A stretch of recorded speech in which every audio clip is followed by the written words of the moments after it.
Toshkent shahridagi Xalqaro biznes markazida 6-may kuni Markaziy Osiyoda giyohvandlik vositalarining tarqalishini oldini olish bo'yicha Yevropa Ittifoqining KADAP dasturi doirasida O'zbekistonning tegishli vazirlik va idoralariga maxsus texnika hamda uskunalarni topshirish marosimi bo'lib o'tdi. Tadbirda Yevropa Ittifoqi delegatsiyasi, KADAP dasturi mutaxassislari, Ichki ishlar va Sog'liqni saqlash vazirliklari, Narkotik moddalarni nazorat qilish qo'mitasi, mahalla jamg'armasi va boshqa tegishli idoralar vakillari ishtirok etdi.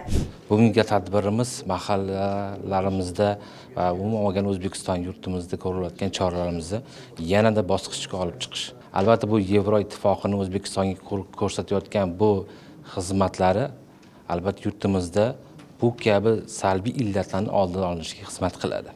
O'ylaymanki bu vazifalar, qo'yilgan taklif, tavsiyalar yurtimizda mana shu illatni oldini olishga xizmat qiladi. 2001-yilda ishga tushirilgan KADAP dasturi Yevropa Ittifoqining tashabbusi bo'lib, u Markaziy Osiyo davlatlarida giyohvand moddalarning noqonuniy aylanishi va ularning Yevropa davlatlariga tranzitini oldini olishga qaratilgan. Dastur doirasida bugungi kungacha 800 nafardan ortiq o'zbekistonlik mutaxassis Yevropa davlatlari va xalqaro ixtisoslashgan markazlarda malaka oshirib tajriba almashgan. Tadbir davomida KADAP 7 dasturi direktori Ernest Robello taqdim etilgan texnika va uskunalar O'zbekiston idoralarining tahliliy va texnik salohiyatini oshirishi, shuningdek hamkorlik va real vaqt rejimida ma'lumot almashish imkoniyatlarini kengaytirishini qayd etdi.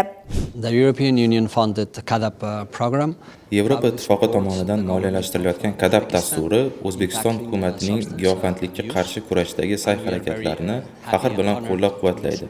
Biz Narkotik moddalarni nazorat qilish milliy komissiyasi, Sog'liqni saqlash vazirligi, Ichki ishlar vazirligi hamda mahalliy hamjamiyatlar bilan yaqin hamkorlik olib borayotganimizdan mamnunmiz. Giyohvandlik ko'p tarmoqli yondashuvni talab qiladigan murakkab ijtimoiy muammo. O'zbekistonni qo'llab-quvvatlashning asosiy yo'llaridan biri bu zamonaviy IT uskunalarini taqdim etishdir. Bu dastur umumiy muammolarga birgalikda yechim topish maqsadida Yevropa Ittifoqi va Markaziy Osiyo, xususan O'zbekiston ekspertlarini birlashtiradi. Shu bilan birga ishtirokchilar sintetik giyohvandlik vositalari tarqalishining ortib borayotgani, internet messenjerlar va anonim to'lov tizimlari orqali bu jarayon kuchayayotganiga e'tibor qaratdi. O'zbekiston vakillari giyohvandlikka qarshi kurash sohasida ko'rsatilayotgan har tomonlama ko'mak uchun Yevropa Ittifoqiga minnatdorlik bildirdi.